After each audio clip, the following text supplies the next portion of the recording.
ആശ്വാസം നേടാം. ഹൃത്തിനുള്ളിൽ ജീവൻ നൽകും വചനം, തിരുവചനം.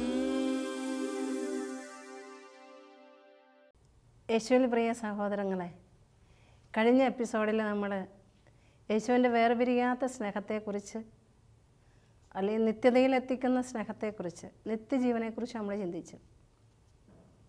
വീണ്ടും നമ്മളത് തുടർച്ചയായി ചിന്തിക്കുകയാണ് ഈ മണിക്കൂറിൽ. യാക്കോബ് ശ്ലീഹായുടെ ലേഖനം 2-ാം അധ്യായം 5-ാം തിരുവചനം നമ്മളിവിടെയാണ് നിർത്തിയിരിക്കുക. നിങ്ങളുടെ സമ്പത്ത് ക്ഷയിച്ചു, വസ്ത്രങ്ങൾ കറ പിടിച്ചു, ആ കറ നിങ്ങൾക്കെതിരായ സാക്ഷ്യമായിരിക്കും. അവസാന നാളുകളിലേക്കാണ് നിങ്ങൾ സമ്പത്ത് ശേഖരിച്ചു വച്ചത്. വേലക്കാർക്ക് കൊടുക്കാതെ പിടിച്ചു വച്ച കൂലി ഇതാ നിലവിളിക്കുന്നു. കർത്താവിൻ്റെ കർണപുടങ്ങളിൽ എത്തിയിരിക്കുന്നു. കർത്താവിൻ്റെ കർണപുടങ്ങളിൽ എത്തുന്നൊരു നിലവിളിയാണ് വേലക്കാർക്ക് കൊടുക്കാതെ പിടിച്ചു വച്ചിരിക്കുന്ന കൂലി. സ്ഥിരമായ ജോലിക്കാർക്ക് കുറച്ച് കാശ് കൊടുക്കും, ശമ്പളം കൊടുക്കും. അവർ സ്ഥിരമായി ജോലി ചെയ്യുന്നവരാണെങ്കിലും അവരുടെ രക്തം വെള്ളാക്കുമല്ലേ, അവർക്കെന്തിനാ പൈസ കുറയ്ക്കണേ? ഇപ്പം ചിലരോട് ഞാനിങ്ങനെ ചോദിക്കുമ്പോൾ പറയാറുണ്ട്, അവർക്ക് എന്നും ജോലി കൊടുക്കുന്നത് കൊണ്ടാണ്. അപ്പോൾ എന്നും അവർ അധ്വാനിക്കാമല്ലേ, എന്നും അവരുടെ രക്തം വെള്ളാക്കുമല്ലേ, അർഹമായ കൂലി കൊടുക്കണം. ചിലരുണ്ട് എല്ലായിടത്തും പതിവുള്ള കൂലിയിൽ നിന്ന് കുറച്ച് കൊടുക്കുക അവർ ചിലർ പണിയിപ്പിക്കുമ്പോൾ. അത് തെറ്റാ. കാരണം അവരുടെ രക്തം വെള്ളമായി വിയർപ്പായി നമ്മുടെ അധ്വാന മുറിയിലോ വീടിലോ പറമ്പിലോ പാടത്തോ എവിടെ വീഴുന്നോ അത് കർത്താവിൻ്റെ കർണപുടങ്ങളിൽ എത്തുന്നതാണ്. ഞാനൊരു ഇടവക ധ്യാനം നടത്തുന്ന അവസരത്തിൽ ഒരു ഇടവയിൽ ധ്യാനം കൊടുക്കാൻ ചെന്ന് അവിടെ ഒരു മഠത്തിൽ താമസിച്ചുകൊണ്ടിരിക്കുമ്പോൾ ധ്യാനം കഴിയുന്നതിൻ്റെ തലേ രാത്രി ഒരു ഫോൺ കോൾ വന്നു. ധ്യാനിപ്പിക്കുന്ന സിസ്റ്ററിനോട് ഞങ്ങളുടെ വീട് വരെ വരാമോ എന്നാണ് ചോദിച്ചത്. അപ്പോൾ ആ സിസ്റ്റർ ഒന്നും ഉത്തരം പറഞ്ഞില്ല, ചോദിച്ചിട്ട് പറയാമെന്ന് പറഞ്ഞിട്ട് ഫോൺ വെച്ചു. രണ്ടാമതും ആ വീട്ടിൽ നിന്ന് വിളിച്ചു. അപ്പോൾ ആ ഫോൺ എനിക്ക് തന്നു. ഞാൻ അറ്റൻഡ് ചെയ്തപ്പോൾ കരഞ്ഞോണ്ടാണ് ഫോൺ വിളിക്കുന്നത്.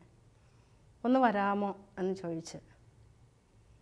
അപ്പോൾ എന്നോട് അവിടെ നിന്ന് ചിലർ പറഞ്ഞിരുന്നു, അവിടെ ഇതിനു മുൻപൊക്കെ ഇടവക ധ്യാനത്തിന് ടീമായിട്ട് വന്ന് ധ്യാനം നടത്തിയിട്ട് ആ വീട്ടിൽ പോയിട്ട് പ്രാർത്ഥിക്കാൻ പറ്റിയിട്ടില്ല, പ്രാർത്ഥിക്കാൻ സാധിക്കാതെ അവർ പോന്നിട്ടുണ്ടെന്ന്. അപ്പോൾ അങ്ങനെ ഇത് കേട്ടതുകൊണ്ട് ഞാൻ ഇവരോട് മറുപടി പറഞ്ഞു, നാളെ രാവിലെ നിങ്ങൾ വിളിക്ക്, ഞാൻ വിവരം പറയാം.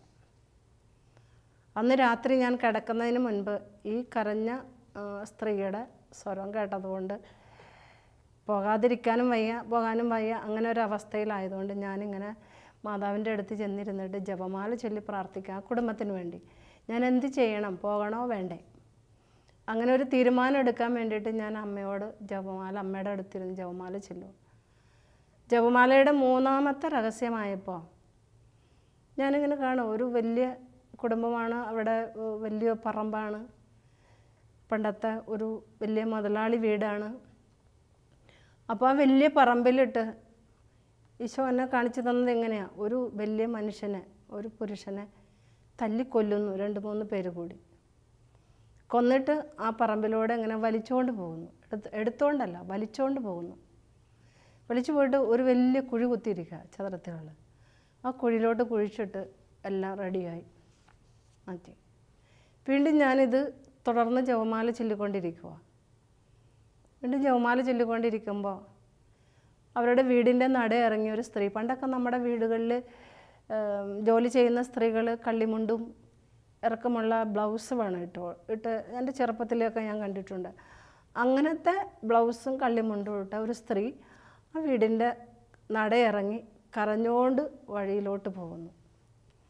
ഈ 2 സംഭവങ്ങൾ കണ്ടപ്പോൾ എനിക്ക് മനസ്സിലായി, നേരത്തെ പോയിരുന്നവർക്കൊക്കെ പ്രാർത്ഥിക്കാൻ പറ്റാതെ പോരുന്ന തടസ്സം ഈ 2 കാരണങ്ങൾ കൊണ്ടാണെന്ന്. ഞാൻ പിറ്റേ ദിവസം വിളിച്ചു, ഞാൻ ആ വീട്ടിൽ ചെന്നു. എൻ്റെ കൂടെ ആരെങ്കിലും വരാമോ വീട് കാണിക്കാമെന്ന് പറഞ്ഞു. ഞാൻ കൂട്ടുകെട്ടിയ സിസ്റ്ററും കൂടി ഞാൻ പോയി പ്രാർത്ഥിച്ചു. അധികമൊന്നും പ്രാർത്ഥിക്കാൻ പറ്റിയില്ലെങ്കിലും ഇവർ ചോദിച്ച ചില കാര്യങ്ങൾ, അപ്പോൾ ഞാൻ ഈ കണ്ട 2 കാര്യം ഇവിടുത്തെ ഒരു സഹോദരിയോട് ചോദിച്ചപ്പോൾ അവർക്കറിയില്ല. പിന്നെ ഞാൻ ചോദിച്ചു, നിങ്ങളുടെ ഏറ്റവും മൂത്ത ആരെങ്കിലും ഉണ്ടെങ്കിൽ ഒന്ന് വിളിക്കാമോ? അപ്പോൾ അങ്ങനെ അവർ വിളിച്ചു കഴിഞ്ഞപ്പോൾ അവരിങ്ങനെ പറഞ്ഞു, വർഷങ്ങൾക്ക് മുൻപ് അവരുടെ കല്യാണം കഴിഞ്ഞ് വന്ന ഇടയ്ക്ക് ഇങ്ങനെ പള്ളിയിലൊക്കെ പോകുമ്പോൾ പണ്ട് ഇങ്ങനെ പതിവില്ലാത്ത സ്ത്രീകളെ കാണുമ്പോൾ ഇതാരാ, എവിടെ നിന്നാ, എങ്ങനെയാണെന്നൊക്കെ ചോദിക്കും. അപ്പോൾ ദൈവം എനിക്കൊരു ഉറപ്പിനും കൂടിയായിരിക്കണം, അല്ലെങ്കിൽ അത് സത്യമാണെന്ന് തെളിയിക്കാനും കൂടിയായിരിക്കണം. ഞാൻ ഈ ചേച്ചിയോട് ചോദിച്ചപ്പോൾ പറഞ്ഞു, എൻ്റെ ഓർമ്മയിലൊന്നുമില്ല, അങ്ങനൊരു സംഭവം ഞാൻ അറിഞ്ഞിട്ടില്ല. പക്ഷേ ഇങ്ങനൊരു കാര്യം കേട്ടത് ഇപ്പോൾ ചോദിച്ചപ്പോൾ പെട്ടെന്ന് എനിക്ക് ഓർമ്മ വരുന്നു. ഒത്തിരി വർഷങ്ങൾക്ക് മുൻപാണ് സംഭവം. ഞാനിങ്ങനെ പള്ളിയിലോട്ട് നടന്ന് തിരിച്ചു പോരുമ്പോൾ നാട്ടുകാരൊക്കെ ഇങ്ങനെ ഒന്നിച്ച് പോകുമ്പോൾ ഈ പെണ്ണ് ഏതാണെന്ന് ചോദിച്ചപ്പോൾ ജസ്റ്റ് എൻ്റെ ചെവിയിൽ ഒരു നിഴൽ പോലെ കേൾക്കാനിടയായി, ആ കൊന്ന വീട്ടിലെ പയ്യൻ കെട്ടിക്കൊണ്ട് വന്നതാണെന്ന്. അപ്പോൾ അത് ഈശോ കാണിച്ചു തന്നത് സത്യം ആണെന്ന് തെളിഞ്ഞു. അപ്പോൾ ആ ഒരു സ്വാധീനത്തിൻ്റെ ഇതിൽ നിന്നായിരിക്കണം മറ്റാർക്കും പ്രാർത്ഥിക്കാൻ പറ്റുക. അല്ലെങ്കിൽ അവരുടെ കുറേ സങ്കടങ്ങളും വേദനകളും ഒക്കെ ഇവർ പറയുന്നുണ്ട്. പരിഹരിക്കാൻ എനിക്ക് ദൈവം കാണിച്ചു തന്നതനുസരിച്ച് കുറച്ച് മരിച്ചുപോയ ആത്മാക്കൾക്കും അല്ലെങ്കിൽ ഇങ്ങനെ ഉള്ള അവസ്ഥയിലുള്ള ആത്മാക്കൾക്ക് വേണ്ടി വിശുദ്ധ ബലി അർപ്പിക്കാനും വിശുദ്ധ ബലി സംബന്ധിച്ച് പ്രാർത്ഥിക്കാനും കുറച്ച് ദാനധർമ്മം ചെയ്യാനും ഒക്കെ പറഞ്ഞിട്ടിട്ട് ഞാൻ തിരിച്ചു പോന്നു. കർത്താവിൻ്റെ ഈ വചനം എത്ര സത്യമാണ്. എത്ര വർഷം കഴിഞ്ഞാലും നിലവിളി അവിടെ കിടക്കും. കായേൻ ആബേനെ കൊന്നിട്ട് ദൈവസന്നിധിയിൽ ചെന്ന് കൈവിരിച്ച് ഉറക്കെ പ്രാർത്ഥിച്ചു. പക്ഷെ ദൈവം എന്താ പറഞ്ഞത്? കായേൻ, നീ നിൽക്കുന്ന സ്ഥലം പോലും അനുഗ്രഹം നശിച്ചതാ, ശപിക്കപ്പെട്ടതാ. അവിടെ നിൻ്റെ പ്രാർത്ഥന എൻ്റെ സന്നിധിയിൽ എത്താമായിരുന്നു. ആ പ്രാർത്ഥന കളങ്കമുള്ള പ്രാർത്ഥനയായി മാറി. പ്രിയപ്പെട്ടവരെ, നമ്മൾ പലപ്പോഴും പ്രാർത്ഥിക്കുമ്പോൾ ഒരുപാട് കളങ്കം, കറ പറ്റിയിട്ട് പ്രാർത്ഥിക്കുമ്പോൾ ദൈവസന്നിധി എത്തില്ല. നീതിമാൻ്റെ പ്രാർത്ഥന മേഘങ്ങളോളം എത്തുന്നു, അത്രയും വരെ എത്തുന്നുള്ളൂ. ദൈവസന്നിധിയിലേക്ക് ചെല്ലുന്നത് വിനീതൻ്റെ പ്രാർത്ഥനയാണ്, വിനയമുള്ളവൻ്റെ പ്രാർത്ഥനയാണ്. അതുകൊണ്ട് നമ്മൾ പ്രാർത്ഥിക്കുമ്പോൾ ഇങ്ങനത്തെ നിലവിളികൾ നമുക്കെതിരെ ഉണ്ടെങ്കിൽ ഒരിക്കലും ആ പ്രാർത്ഥന പൂർണ്ണമായി നിറവേറാൻ സമയമെടുക്കും. ആ പാപത്തിന് പരിഹാരം ചെയ്തു പോകണം ഇവിടെ വെച്ച് തന്നെ. പിന്നെ ഞാനിങ്ങനെ പറഞ്ഞു, ആ സ്ത്രീ അവരുടെ വീട്ടിൽ ഇങ്ങനൊരു സ്ത്രീ ഉണ്ടായിരുന്നോ എന്ന് ഞാൻ ചോദിച്ചു വേലയ്ക്ക്. അപ്പോൾ അവർ പറഞ്ഞു, സ്ത്രീ ഉണ്ടായിരുന്നു. ഇപ്പോൾ ഉണ്ടോ? ഇല്ല, കുറച്ച് നാളുകൾക്ക് മുന്നേ അവരുടെ വീട്ടിലോട്ട് പോയി, അവർ മരിച്ചു പോയെന്ന് പറഞ്ഞു. മരിച്ചു പോയെങ്കിൽ ഞാൻ പറഞ്ഞു, അവർക്ക് മക്കളുണ്ടോയെന്നറിയാമോ? മക്കളുണ്ട്, എവിടെയാണെന്നൊന്നും അറിയില്ല. ഒരാൾ മാത്രമേ എവിടെയോ ഒരു സ്ഥലം അവർ പറഞ്ഞു ഇങ്ങനെ കെട്ടിച്ചു വിട്ടിട്ടുണ്ട്. അപ്പോൾ ഞാൻ പറഞ്ഞു, നിങ്ങൾ അതുവഴി എന്തെങ്കിലും കാര്യത്തിന് പോകുമ്പോൾ ഒരു കാര്യം ചെയ്യുക, ആ വീട്ടിലൊന്ന് കയറി ആ മോളെ ഒന്ന് കണ്ട് ഒന്ന് സംസാരിച്ച് എന്തെങ്കിലും ഒരു നല്ല വാക്കൊക്കെ പറഞ്ഞ് നിങ്ങളുടെ ദശാംശമെങ്കിലും എടുത്ത് വയ്ക്കുന്നത് ആ മകൾക്ക് കൊണ്ടുപോയി, കാര്യമൊന്നും പറയണ്ട, ഇന്ന കാരണമാണെന്നും പറയണ്ട, ആ മകളുടെ ഇല്ലായ്മയിൽ, വിഷമത്തിൽ, വേദനയിൽ ഇതിരിക്കട്ടെ എന്ന് പറഞ്ഞിട്ട് നിങ്ങളൊരു പരിഹാരമായിട്ട് ചെയ്തിട്ട് പോരാൻ പറഞ്ഞു.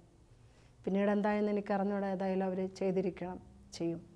നമ്മുടെ പ്രാർത്ഥനകൾ കേൾക്കാൻ, നമ്മൾ ഏതൊരുത്തൻ്റെ പ്രാർത്ഥനകൾ കേൾക്കണമെങ്കിലും പാപമില്ലാത്തൊരവസ്ഥയിൽ പ്രാർത്ഥനയ്ക്ക് തീർച്ചയായിട്ടും ഈശോ പറഞ്ഞില്ലേ, പ്രാർത്ഥിച്ച് തീരും മുമ്പേ നിങ്ങൾക്ക് ഉത്തരം തരും, ചോദിച്ച് തീരും മുമ്പേ നിങ്ങളുടെ ആവശ്യങ്ങൾ നിറവേറ്റും.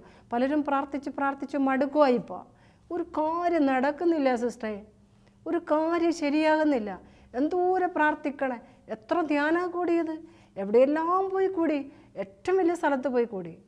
പക്ഷേ പിന്നാമ്പുറത്ത് എന്തെങ്കിലുമൊക്കെ മറ കിടപ്പുണ്ടെങ്കിൽ മറ മാറ്റിയിട്ട് വേണം. ഒരു 10 ഇഞ്ചിൻ്റെ മോട്ടറോ 100 ഇഞ്ചിൻ്റെ മോട്ടറോ അടിച്ചു വിട്ടാലും വെള്ളം പോകുന്ന വഴിയിൽ ഒത്തിരി കരട് കിടപ്പുണ്ടെങ്കിൽ, ഒത്തിരി ചപ്പും ചവറും കിടപ്പുണ്ടെങ്കിൽ, അവിടെയെല്ലാം മണ്ണിട്ട് മുറി അടച്ചിട്ടുണ്ടെങ്കിൽ വെള്ളം ഒഴുക്ക് നടക്കില്ല. ഒഴുക്ക് നടക്കണമെങ്കിൽ അതെല്ലാം മാറ്റി കൊടുക്കണം. ഇതുപോലെ ദൈവത്തിൻ്റെ സന്നിധിയിലേക്ക് നമ്മുടെ പ്രാർത്ഥന ചോദിച്ച് തീരും മുമ്പേ എത്തി കാര്യങ്ങൾ നടക്കാൻ, അല്ലെങ്കിൽ അനുഭവങ്ങളുണ്ടാകാൻ, അടയാളങ്ങളിലൂടെ വ്യക്തമാകാനായിട്ട് ഈ പുറകെ കിടക്കുന്ന വെള്ളം ഒഴുകുമ്പോൾ തടഞ്ഞു നിൽക്കുന്നത് പോലുള്ള തിന്മകളുടെ സ്വാധീനങ്ങൾ മാറ്റിക്കൊടുത്തിട്ട് വേണം നമ്മൾ പ്രാർത്ഥിക്കാൻ. അപ്പോഴാണ് വെളിപാടിൻ്റെ പുസ്തകം 20-ാം അധ്യായം 15-ാം തിരുവചനത്തിൽ പറയുക, ജീവൻ്റെ ഗ്രന്ഥത്തിൽ പേരെഴുതപ്പെടാത്തവരെല്ലാം അഗ്നി തടാകത്തിലേക്കെറിയും. ജീവൻ്റെ ഗ്രന്ഥത്തിൽ പേരെഴുതപ്പെടണമെങ്കിൽ ഇതെല്ലാം മാറ്റി കൊടുക്കണം. മാറ്റാതെ കിടക്കുന്നതെല്ലാം ജീവൻ്റെ ഗ്രന്ഥത്തിൽ നിന്ന് പേര് മാറ്റപ്പെടുന്നത്. സഭാപ്രസംഗൻ 12:14 ഇങ്ങനെയാണ് പറയുക: നല്ലതോ ചീത്തയോ ആയ ഏത് നിഗൂഢ പ്രവൃത്തിയും ദൈവം നീതിപീഠത്തിന് മുൻപിൽ കൊണ്ടുവരും. ഏത് നിഗൂഢ പ്രവൃത്തി നമ്മൾ ഇവർക്ക് ആരും കണ്ടിട്ടില്ല, ഒരാൾക്കും അറിയില്ല.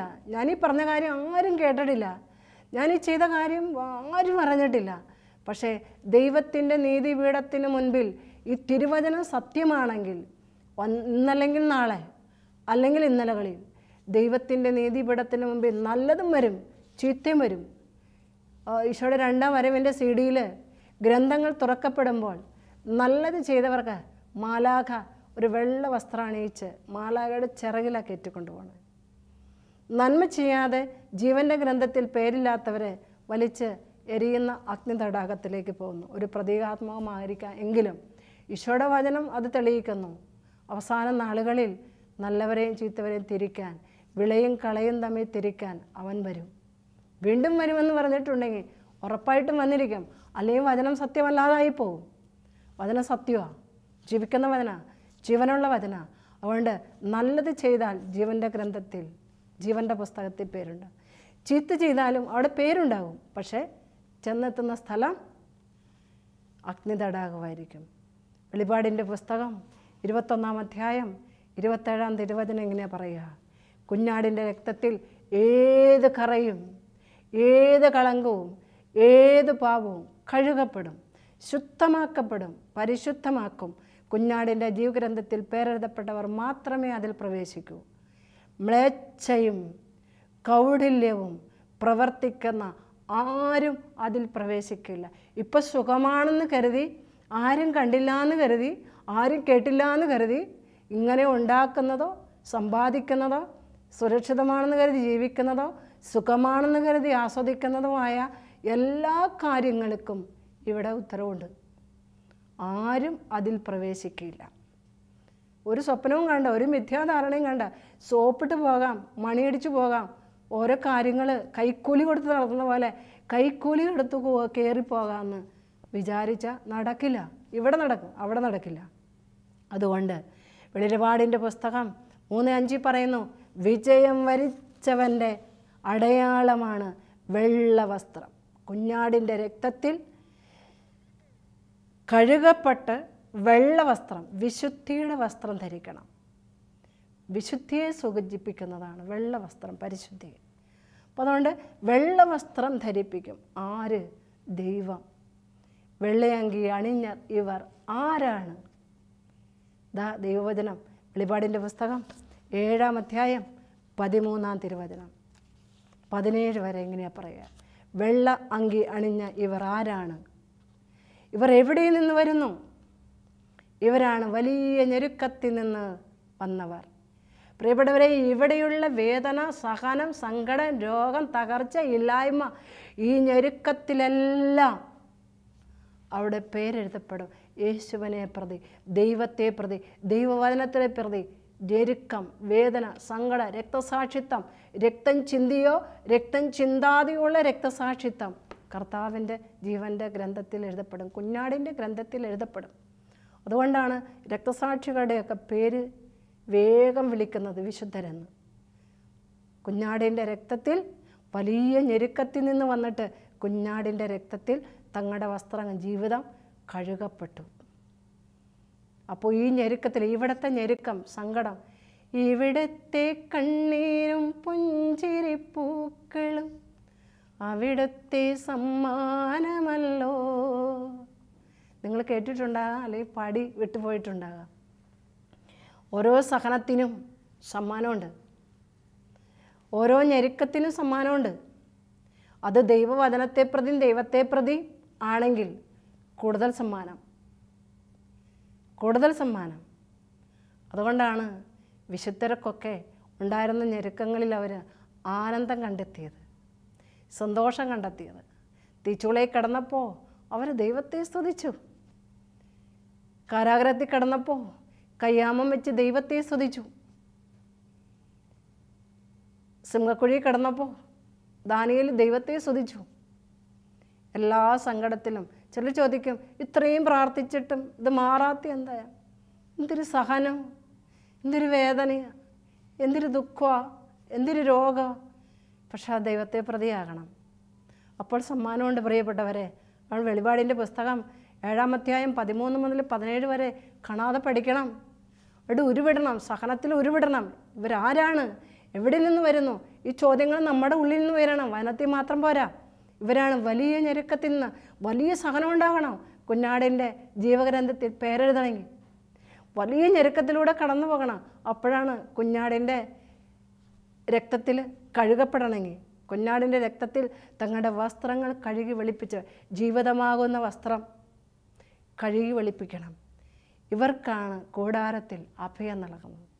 നമുക്കെല്ലാവർക്കും നമ്മുടെ ജീവിതത്തിൻ്റെ ഓരോ അവസ്ഥകളിലൂടെ കടന്നു പോകുന്നതനുസരിച്ച്, ഓരോ സഹനത്തിനനുസരിച്ച് സ്വർഗത്തിൽ ഓരോ കൂടാരം ദൈവം വെച്ചിട്ടുണ്ട്. സൽപ്രവർത്തികളും സഹനങ്ങളും കൂട്ടിവെച്ച്. അപ്പോൾ ഇവിടെ വെച്ച് എത്ര അധികമാണോ അത്രേ വലുതോ അല്ലെങ്കിൽ നല്ലതോ എന്തോ ആകാം, ആസ്വാദികരമായിരിക്കും അവിടെയുള്ള നമ്മുടെ കൂടാരം. നമുക്ക് വേണ്ടി ദൈവം ഒരുക്കുന്നത്. ഇവർക്ക് പിന്നെ വിശക്കില്ല, ദാഹിക്കില്ല, വെയിലില്ല, ചൂടില്ല. അവരെ ആര് മേയ്ക്കും? ജീവജലത്തിൻ്റെ ഉറവയിലേക്ക് അവരെ കുഞ്ഞാട് മേയ്ക്കും. ഇതാണ് നിത്യജീവൻ. ഇവരുടെ നെറ്റിത്തടത്തിൽ ഒരു മുദ്ര, സംരക്ഷണ മുദ്ര ഉണ്ടായിരിക്കും. യേശുനാമത്തിൻ്റെ മുദ്ര. വെളിപാടിൻ്റെ പുസ്തകം 7-ാം അധ്യായം 3-ാം തിരുവചനം. ഈ മുദ്ര കുത്തണം. നമ്മുടെ ചില പിള്ളേരുണ്ട്, കയ്യിൽ മുദ്ര കുത്തും, നെഞ്ചേൽ മുദ്ര കുത്തും, ചിലരുടെ പേരൊക്കെ എഴുതി വയ്ക്കും പൊള്ളിച്ച്. ചിലർ പുറത്ത് മുദ്ര കുത്തും, ചാപ്പ കുത്തിയിടും. അതൊന്നും വേണ്ട, അതിൻ്റെ ഒന്നും ആവശ്യമില്ല. നമ്മുടെ ശരീരവും മനസ്സും ആത്മാവും ഒക്കെ ദൈവത്തിൻ്റെ മുദ്രയാൽ, വിശുദ്ധ കുരിശിൻ്റെ മുദ്രയാൽ, ദൈവവചനത്തിൻ്റെ മുദ്രയാൽ മുദ്രണം ചെയ്യപ്പെട്ടതാണ്. ഇനിയും മുദ്രണം ചെയ്യപ്പെടേണ്ടത് വിശുദ്ധ കുരിശിനാലും ദൈവവചനത്താലും ദൈവനാമത്താലാണ്. അതുകൊണ്ട് സംരക്ഷണ മുദ്ര വേണം, ദൈവവചനത്തിൻ്റെ മുദ്ര വേണം, ദൈവനാമത്തിൻ്റെ മുദ്ര വേണം. അല്ലാണ്ട് വേറെ മുദ്രയൊന്നും കുത്തരുത്. കുത്തിയവരൊക്കെ മായ്ക്കാൻ നോക്കിക്കോ. വെളിപാടിൻ്റെ പുസ്തകം 2:17. വിജയം വരിക്കുന്നവന് നിഗൂഢ മന്ന നൽകും. അറിയപ്പെടാത്ത മന്ന. ആ ദൈവത്തിന് മാത്രം അറിയാം. ഈ വിജയം വരിക്കുന്നവന് മാത്രം അറിയാം. മറ്റടുത്ത് നിൽക്കുന്നവർക്കോ അകലെ നിൽക്കുന്നവർക്കോ ഒന്നും അറിയാൻ പറ്റില്ല. താബോർ മലയിൽ ഈശോ രൂപാന്തരപ്പെട്ടപ്പോൾ പ്രിയപ്പെട്ടവരെ, ഈശോ മാത്രം കണ്ടു പിതാവിനെ. ഈശോ മാത്രം കേട്ടു സ്വരം. ശിഷ്യന്മാർ പറഞ്ഞു, എന്തോ സ്വരം കേട്ടു, എന്തോ അനക്കമൊക്കെ കേട്ടു, എന്തോ പുകയൊക്കെ കേട്ടു. അവർക്ക് വ്യക്തതയുണ്ടായില്ല. ഇവിടെ നല്ല വ്യക്തതയുണ്ട്. വിജയം വരിക്കുന്നവന് മാത്രം മനസ്സിലാകുന്ന ഒരു വെള്ളക്കല്ല്, അതിലൊരു പുതിയ നാമം കൊത്തിയിരിക്കുക. എന്തായിരിക്കും ആ പുതിയ നാമം? ഇതാ ഇവിടെ പറയുന്നു. വെളിപാടിൻ്റെ പുസ്തകം 19-ാം അധ്യായം 13-ാം തിരുവചനത്തിൽ അവൻ്റെ നാമം ദൈവവചനമെന്നാണ്. ദൈവവചനമാകുന്ന പുതിയ നാമം കൊത്തിയിരിക്കും. ദൈവവചനമാകുന്ന പുതിയ നാമം കൊത്തിയിരിക്കണം ജീവനിൽ പ്രവേശിക്കാൻ. അവന് കൊടുക്കുന്നൊരു സമ്മാനമുണ്ട് ഈശോ. പുലർകാല നക്ഷത്രം ഞാൻ അവന് നൽകും. പുലർകാല നക്ഷത്രം. വെളിപാടിൻ്റെ പുസ്തകം 2:28. പുലർകാല നക്ഷത്രം നൽകും വിജയം വരിക്കുന്ന വ്യക്തിക്ക്. വീണ്ടും വെളിപാട് പറയുകയാണ്, 2-ാം അധ്യായം 7-ാം തിരുവചനം. വിജയം വരിക്കുന്നവന് ദൈവത്തിൻ്റെ പറുദീസായിലുള്ള ജീവവൃക്ഷത്തിൽ നിന്ന് ഞാൻ ഭക്ഷിക്കാൻ കൊടുക്കും. തിന്നാൻ പിന്നെ അന്വേഷിച്ച് പോകണ്ട. ദൈവം തന്നെ സംഭരിച്ചു വെച്ചിട്ടുണ്ട് ജീവവൃക്ഷത്തിൽ നിന്ന്. ഏതും തോട്ടത്തിൽ അവർക്ക് എല്ലാ തരത്തിലുള്ള ഭക്ഷ്യസാധനങ്ങളുണ്ടായിരുന്നു. ഇതുപോലെ ജീവവൃക്ഷത്തിൽ നിന്ന് ഭക്ഷിക്കാൻ കൊടുക്കും. ഇത് ലഭിക്കണമെങ്കിൽ ആത്മാവും ശരീരവും തമ്മിൽ വേർപെടണം. ധൂളിയായ മണ്ണ്, ശരീരം ധൂളിയുടെ മണ്ണിൻ്റെ ഉറവിടത്തിലേക്ക്, മണ്ണിലേക്ക് പോകണം. മനുഷ്യ നീ മണ്ണാകുന്നു, മനുഷ്യ നീ മണ്ണാകുന്നു എന്ന് പറഞ്ഞാണ് നമ്മൾ നമ്മുടെ ശരീരം അടക്കം ചെയ്യുന്നത്. മണ്ണിലേക്ക് മടങ്ങും. തിരുവചനാഥ ഓർമ്മപ്പെടുക. സഭാപ്രസംഗൻ 12:17. ധൂളി അതിൻ്റെ ഉറവിടമായ മണ്ണിലേക്ക് മടങ്ങണം. ആത്മാവ് അവൻ്റെ ദാതാവിലേക്ക്, ദൈവത്തിലേക്ക്, പിതാവിൽ നിന്ന് പുറപ്പെട്ട് ലോകത്തിലേക്ക് വന്ന യേശുവിനെ പോലെ പിതാവിൽ നിന്ന് പുറപ്പെട്ട് ലോകത്തിലേക്ക് വന്ന നമ്മൾ ഈ ലോകം വിട്ട് പിതാവിലേക്ക്. അതാണ് പിതാവിൻ്റെ മടി, പിതാവിൻ്റെ ഹൃദയമാണ് നിത്യജീവൻ എന്ന് പറയുന്നത്. അവിടെ എത്തുന്നവനാണ് സുഖമായി സുഖം ലഭിക്കുക. അല്ലലില്ല, വേറെ ഒന്നിനെക്കുറിച്ചും അലട്ടണ്ട. നിത്യജീവനിലേക്ക് തിരിച്ചു പോകണം. തിരിച്ചു പോകാൻ വേണ്ടി ഇവിടെ ജീവിക്കുന്നവൻ നിത്യതയെക്കുറിച്ച് ചിന്തിക്കും, നിത്യതയെക്കുറിച്ച് സമ്പാദിക്കും. അതുകൊണ്ട് പ്രിയപ്പെട്ടവരെ, ഈ പോകുമ്പോൾ നമ്മളാരും തനിച്ചല്ല, ഒറ്റയ്ക്കല്ല പോണേ. വചനം പറയുന്നു, ഞാൻ നിങ്ങളുടെ അടുത്തേക്ക് വരും. എന്തിനാ? ഞാൻ പോയി നിങ്ങൾക്ക് സ്ഥലമൊരുക്കി കഴിയുമ്പോൾ, യോഹന്നാൻ്റെ സുവിശേഷം 14-ാം അധ്യായം 3-ാം തിരുവചനം, ഞാൻ പോയി നിങ്ങൾക്ക് സ്ഥലമൊരുക്കി കഴിയുമ്പോൾ ഞാനായിരിക്കുന്നിടത്ത് നിങ്ങളുമായിരിക്കേണ്ടതിന് ഞാൻ വീണ്ടും വന്ന് നിങ്ങളെയും കൂട്ടിക്കൊണ്ടു പോകും. ഇതാണ് പറയണേ, കൂട്ടിക്കൊണ്ടു പോകുന്ന ഈശോ, നിത്യത വരെ കൂട്ടി നിൽക്കുന്ന ഈശോ. അപ്പോൾ നമ്മളാരും തനിച്ചു പോകുന്നവർക്ക് പേടിക്കണം. ചിലർക്ക് മരണം ഭയങ്കര പേടിക, ഒരു രോഗം വരുമ്പോൾ പേടിക, വെറും നിസ്സാര രോഗമായിരിക്കാം. മരിക്കോ മരിക്കോ മരിക്കോ, ഈ ലോകം വിട്ടു പോണ്ടി വരുമോ? ഈ ലോകത്തിൻ്റെ സുഖങ്ങളിൽ മുഴുകി കഴിയുമ്പോൾ ഈ ലോകം വിട്ടു പോകാനൊരു വിഷമം വരും. ഈ ലോകം വിട്ടു പോകണം. എത്ര ഉള്ളവരില്ലാത്തവരും ഈ ലോകം വിട്ടു പോകാനാണ് ഒരുങ്ങണ്ടേ. ഈ ലോകത്തിൽ വാടകയ്ക്ക് വീടെടുത്താൽ കുറേ കഴിയുമ്പോൾ വാടക വീട് വിട്ടു പോകണ്ടേ? പോകണം. ഇതുപോലെ കുറച്ച് നാളത്തേക്ക് വന്നു, ഇനി വിട്ടു പോകണം. വിട്ടു പോകാൻ എത്ര വേഗം വിട്ടു പോകുന്നു അത്രയും നല്ലത്, അത്രയും സന്തോഷം നിത്യജീവനിലേക്ക് എത്താൻ. അതുകൊണ്ട് ഞാൻ പോയി നിങ്ങൾക്ക് സ്ഥലം ഒരുക്കി കഴിയുമ്പോൾ, ഓരോരുത്തരുടെയും സ്ഥലം ഒരുങ്ങി കഴിയുമ്പോൾ ഈശോ വരും. അപ്പോൾ പേടിച്ചിട്ടൊന്നും കാര്യമില്ല. ഇതൊക്കെ ഒരു മുന്നറിയിപ്പാണ്. ക്ലാസ്സിൻ്റെ തുടക്കത്തിൽ ആരംഭത്തിൽ പറഞ്ഞതുപോലെ ഇതൊരു മുന്നറിയിപ്പാണ്. ഒരുങ്ങാം. പ്രായമായവരും ചെറുപ്പക്കാരും യുവാക്കളും യുവതികളും കുഞ്ഞുങ്ങൾക്കും മുന്നറിയിപ്പ്. അതുകൊണ്ട് മത്തായി സുവിശേഷം 13:41-43 വരെ നമ്മുടെ അന്ത്യദിനത്തെ മനുഷ്യപുത്രൻ തൻ്റെ ദൂതന്മാരെ അയച്ച് ദുഷ്ടരെ അഗ്നിക്കിരയാക്കും. വചനം അങ്ങനെ പറയുന്നുണ്ടെങ്കിൽ വേറെ അതിനപ്പുറത്തൊരു പഠനമില്ല, ഒരു ഉപദേശമില്ല, നിർദ്ദേശമില്ല. വചനം പറയുന്നു അഗ്നിക്കിരയാക്കും.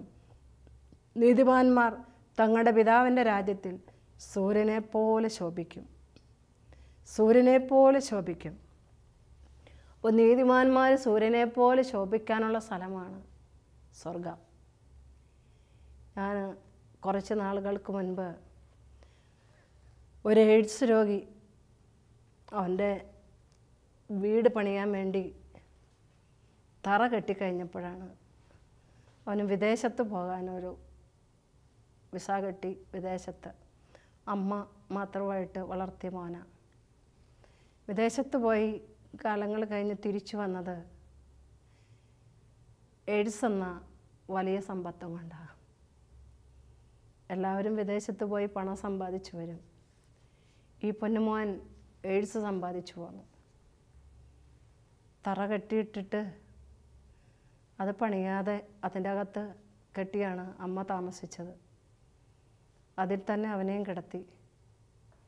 കുളിപ്പിക്കലും എല്ലാം ചെയ്യലും ആ തറയിൽ തന്നെ. ആ മകൻ വന്നതിന് ശേഷം ആരും ആ വീട്ടിലോട്ട് കയറിയിട്ടില്ല.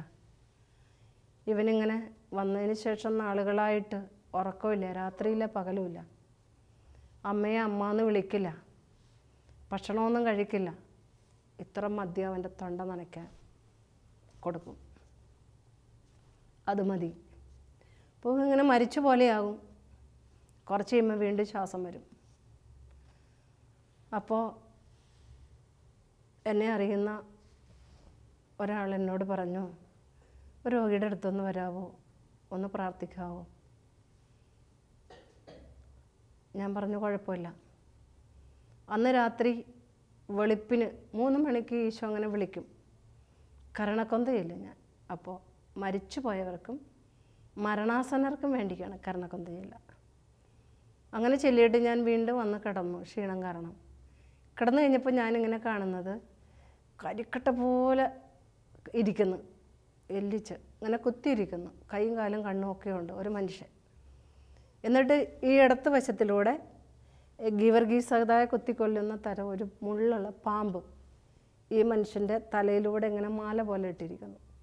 അതുപോലെ തന്നെ ഈ വശത്ത് നിന്നും ഇങ്ങനെ മാല പോലെ ഇട്ടിരിക്കുന്നു. ഈ ആളെ ഇങ്ങനെ റൗണ്ട് ചെയ്ത് ഇത് കണ്ടു കഴിഞ്ഞപ്പോൾ എനിക്ക് വല്ലാത്തൊരവസ്ഥയായി ഈശോ കാണിച്ചു തന്നത്. ഞാൻ ആരാണോ എന്താണെന്നൊന്നും എനിക്കറിയില്ല. പിറ്റേ ദിവസമാണ് നേരം വെളുത്ത് വിശുദ്ധ കുർബാന കഴിഞ്ഞൊരു ഞായറാഴ്ചയായിരുന്നു. എന്നെ വിളിച്ച് ഞാൻ പോയി. പക്ഷേ ബസ് ഇറങ്ങിയിട്ട് കുറച്ച് നടക്കണം ഒരു റബ്ബർ തോട്ടത്തിലൂടെ. റബ്ബർ തോട്ടത്തിൽ കയറിയപ്പോൾ എനിക്ക് നടക്കാൻ പറ്റണില്ല. എന്ത് ചെയ്തിട്ടും കഷ്ടപ്പെട്ട് അടുത്ത വീട്ടിൽ നിന്ന് കുറച്ച് വെള്ളമൊക്കെ മേടിച്ച് കുടിച്ച് ആ വീട്ടിൽ ചെന്ന് മുട്ടുകാലും താടിയും കൂട്ടി ഇങ്ങനെ വളഞ്ഞാണ് കിടക്കുന്നത് ഈ പയ്യൻ. ചെന്നു വന്ന് സംസാരിക്കാനൊന്നും അവൻ സമ്മതിക്കുന്നില്ല. ഇവനിങ്ങനെ എന്നെ കണ്ടപ്പോഴേക്കും ഭയങ്കര എന്തോ ശൂരത്വം നിറഞ്ഞ പോലെ ഇങ്ങനെ നിവരാൻ തുടങ്ങുന്നുണ്ട്. പക്ഷേ പറ്റുന്നില്ല, ശക്തിയില്ല. അപ്പം പറഞ്ഞു എന്നെ എഴുന്നേൽപ്പിക്കണം. അപ്പോൾ അമ്മയും മറ്റേ ആളും കൂടി എഴുന്നേൽപ്പിച്ചു പതുക്കെ. എനിക്ക് കിടക്കണം. അപ്പം തന്നെ കിടത്തി. ഞാനത് ഇവൻ ഒന്ന് പ്രാർത്ഥിക്കാമെന്ന് പറഞ്ഞു. എനിക്ക് വേണ്ടി പ്രാർത്ഥിക്കണ്ടെന്ന് പറഞ്ഞു ഉടനെ. അപ്പോൾ ഈ അമ്മയുടെ സങ്കടം ഒരച്ഛനെ വിളിക്കാനോ ഉപസാരിപ്പിക്കാനോ കുർബാന സ്വീകരിക്കാനോ ഒന്നും അവൻ സമ്മതിക്കുന്നില്ല. അങ്ങനെയായിപ്പോൾ അതാണ് ഏറ്റവും വലിയ സങ്കടം വരുന്നത്. ഇവനിങ്ങനെ കിടന്ന ഉടനെ ദൈവം ഒരു അത്ഭുതം ചെയ്തു. ഇവനങ്ങ് കൂർക്കം വലിച്ചു ഉറങ്ങാൻ തുടങ്ങി. അപ്പോൾ ഞാൻ അമ്മോടും ഈ കൂടെ വന്ന ആളോടും പറഞ്ഞു എഴുന്നേക്ക് നമുക്ക് പ്രാർത്ഥിക്കാമെന്നും പറഞ്ഞ് എഴുന്നേറ്റ് ഞങ്ങൾ സർവശക്തിയോടെ സ്തുതിച്ച് ബന്ധിച്ച് വചനം പറഞ്ഞിങ്ങനെ പ്രാർത്ഥിച്ചിട്ട് എൻ്റെ കട്ടിലിൻ്റെ 4 മൂലയ്ക്ക് കുരിശിട്ടിട്ട് ഈശോയുടെ തിരുരക്തം കൊണ്ട് ഇങ്ങനെ റൗണ്ട് ചെയ്ത് ബന്ധിച്ച് പോന്നു. അപ്പം ഞാൻ അമ്മോട് പറഞ്ഞിരുന്നു ഇവനെ വിളിക്കരുത്. എപ്പോൾ ഇവൻ തനിയെ കണ്ണു തുറക്കുന്ന സമയത്ത് എന്തെങ്കിലും വേണമെന്ന് ചോദിക്കുകയാണെങ്കിൽ കൊടുക്കുക, വെള്ളം എന്തെങ്കിലും. ഇല്ല, നല്ലൊരു സംസാരവും രീതി ഇതിന് മുൻപോലത്തെ വ്യത്യസ്തതയുണ്ടെങ്കിൽ സാവകാശം അവനോട് ചോദിക്കാം, മോനെ ഒരച്ഛനെ വിളിക്കട്ടെ, കുമ്പസാരിക്കാം, കുർബാന സ്വീകരിക്കാമെന്ന്. ഇല്ലെങ്കിൽ ഒന്നും വേണ്ടണ്ട. പിറ്റേ ദിവസം ഉച്ച വരെ ഇവൻ ഒരൊറ്റ ഉറക്കം ഉറങ്ങി. കണ്ണു തുറന്ന് എഴുന്നേറ്റപ്പോൾ ഇവൻ അമ്മയെന്ന് വിളിച്ച്. അമ്മയ്ക്ക് ഒത്തിരി സന്തോഷം. നാളുകൾ കഴിഞ്ഞിട്ട് അമ്മയെ ഇവൻ ചീത്തയാണ് വിളിച്ചിരുന്നത്, കേൾക്കാൻ പറ്റാത്ത തെറികൾ. പക്ഷെ അമ്മ എന്ന് വിളിച്ചു കഴിഞ്ഞപ്പോഴേക്കും അമ്മയ്ക്ക് സന്തോഷമായി. അമ്മ അടുത്ത് ചെന്നു ഇവന് കെട്ടിപ്പിടിച്ച് കരഞ്ഞിട്ട് പറഞ്ഞു, അമ്മയെ ഞാനൊന്നും സമ്പാദിച്ചില്ല, എല്ലാം അമ്മയ്ക്ക് ഈശോ തരും. അപ്പോൾ അമ്മ ചോദിച്ചു, മോനെ ഒരച്ഛനെ വിളിക്കട്ടെ, നമുക്കൊന്ന് കുർബാന സ്വീകരിക്കാം, കുമ്പസാരിക്കാം. അവൻ പറഞ്ഞു അച്ഛനെ വിളിച്ചോ. അച്ഛനെ വിളിച്ചു. അച്ഛൻ വന്ന് കുമ്പസാരിച്ച് കുർബാനയ്ക്ക് കൊടുത്ത് രോഗലേപനം കൊടുത്തിറങ്ങി. അപ്പോൾ ഇവൻ പറഞ്ഞു, അമ്മേ നാളെ 5 മണിക്ക് ഞാൻ പോകും. പിറ്റേ ദിവസമായി 3 മണി കഴിഞ്ഞപ്പോൾ അവൻ പറഞ്ഞു, അമ്മേ എന്നെ ചൂടുവെള്ളത്തിൽ കുളിപ്പിക്കണം. കുളിപ്പിച്ചു. അമ്മ എന്നെ നിവർത്തി കിടത്തി. അമ്മേ വെള്ള ഷർട്ടും മുണ്ടുണ്ട്, അതെന്നെ എടുത്ത് ഉടുപ്പിച്ചേ. അത് ഉടുപ്പിച്ച് നിവർത്തി എന്ന് പറഞ്ഞു. എൻ്റെ കൂട്ടുകാരോടൊക്കെ ഒന്ന് വരാൻ പറഞ്ഞേ അമ്മേ. അടുത്ത വീട്ടിൽ ചെന്നിട്ട് അമ്മ ഒരു കൊച്ചിനോട് പറഞ്ഞു, മോനെ കൂട്ടുകാരെയൊക്കെ വിളിക്കുന്നു, 5 മണിക്കാവും പോകുന്നതാണ് പറഞ്ഞേക്കണേ. അമ്മ തിരിച്ചു വന്നപ്പോൾ ചോദിച്ചു, അമ്മേ സമയം എന്തായി? 4:30 മോനെ, 4:45. അമ്മ ഞാൻ പോകാറായി. അമ്മ കണ്ടോ, ദാ മാലാഖമാരെല്ലാം സ്വർഗത്തിൽ നിന്ന് ഭൂമിയിലേക്കും ഇവിടെ വീട്ടിലേക്ക് വന്നെ കണ്ടോ അമ്മേ? വിശുദ്ധരെല്ലാം നിരനിരയായിട്ട് നമ്മുടെ വീട്ടിലെത്തി അമ്മേ. ദേ ഔസേപ്പിതാവ് നിൽക്കണു, ഉണ്ണീശ ദേ എൻ്റെ അടുത്ത് നിന്ന് കളിക്കണമ്മേ. മാതാവിനെ കണ്ടോ അമ്മ? ഓ എന്ത് രസമാണ് അമ്മേ, ഞാൻ പോട്ടെ. പോയവൻ രാത്രി 5 മണിക്ക് അവൻ പോയി. രാത്രി 9 മണിക്കായിരുന്നു അവൻ്റെ സംസ്കാരം. ആ നാട്ടിലുള്ള എല്ലാ മനുഷ്യരും അവൻ്റെ വീട്ടിലെത്തി. വീട് തുടങ്ങി പള്ളി വരെ, സ്വർഗം തുടങ്ങി ഭൂമി വരെ വിശുദ്ധർ നിരന്നതുപോലെ തന്നെ അവൻ്റെ വീട് തുടങ്ങി പള്ളി വരെ വിശുദ്ധർ നിരന്ന് അങ്ങനെ അകമ്പടിയോടെ ആഘോഷമായി അവൻ്റെ സംസ്കാരം നടത്തി. ദൈവത്തെ കണ്ട് സ്വർഗത്തിലോട്ട് പോയി. ഒരു പാപിയുടെ മാനസാന്തരത്തിൽ സ്വർഗം മുഴുവൻ സന്തോഷിക്കുന്നു. പ്രിയപ്പെട്ടവരെ, ഇങ്ങനെ സന്തോഷിച്ച് കടന്നു പോകാൻ നിത്യജീവനിലെ. പിന്നീട് ഞാൻ 2-3 മാസങ്ങൾക്ക് ശേഷം അവൻ്റെ ഇടവക ധ്യാനത്തിൽ ചെന്നപ്പോഴാണ് അമ്മ ഈ വിശേഷങ്ങളെല്ലാം കൃത്യമായി പറഞ്ഞത്. നമ്മൾ തനിച്ചല്ല, അവനോടുകൂടി അവൻ വരും ജീവനിലേക്ക് പോകാൻ. രാജാധിരാജൻ മഹിമയോടെ വാനവനായി വാനമേഘത്തിൽ എഴുന്നള്ളാറായി. നമുക്ക് പോകണ്ടേ? നമുക്കെല്ലാവർക്കും പോകാം. ഒരു നിമിഷം കണ്ണുകളടച്ച് നമുക്ക് പ്രാർത്ഥിച്ച് പോകാനൊരുങ്ങാം. നമ്മുടെ വീട്ടിലേക്ക്, നിത്യതയിലേക്ക്, നിത്യജീവനിലേക്ക്, പിതാവിൻ്റെ മടിയിലേക്ക്, യേശുവിൻ്റെ കൂടെ. ഈശോയെ, നിത്യജീവനാകുന്ന അങ്ങയുടെ മടിയിലേക്ക്, അങ്ങയുടെ മാറിലേക്ക് ചാരിക്കിടന്ന് ഇരുന്ന് ഒരുമിച്ചിരുന്ന് ഈ സ്നേഹം അനുഭവിക്കാൻ ഞങ്ങൾ ആഗ്രഹിക്കുന്നു. മരണമെന്ന മാറാല കടന്ന് സ്വർഗമെന്ന വിണ്ണിലേക്ക് ഈ മണ്ണിൽ നിന്ന് വിണ്ണിലേക്കെത്താൻ, നിത്യതയിലേക്കെത്താൻ ഞങ്ങളെ അനുഗ്രഹിക്കണേ. അന്ന് സ്വർഗദൂതരും വാനദൂതരും സ്വർഗവാസികളും എല്ലാവരുടെ അകമ്പടിയോടുകൂടെ നിൻ്റെ മടിയിലിരുന്ന വാനമേഘത്തിൽ പോകാൻ ഞങ്ങളെ അനുഗ്രഹിക്കണേ. അഭിഷേകം ചെയ്യണേ. സൽപ്രവർത്തികൾ കൊണ്ട് ഈ ജീവിതം സ്വന്തമാക്കാൻ അനുഗ്രഹിക്കണേ ഈശോയെ.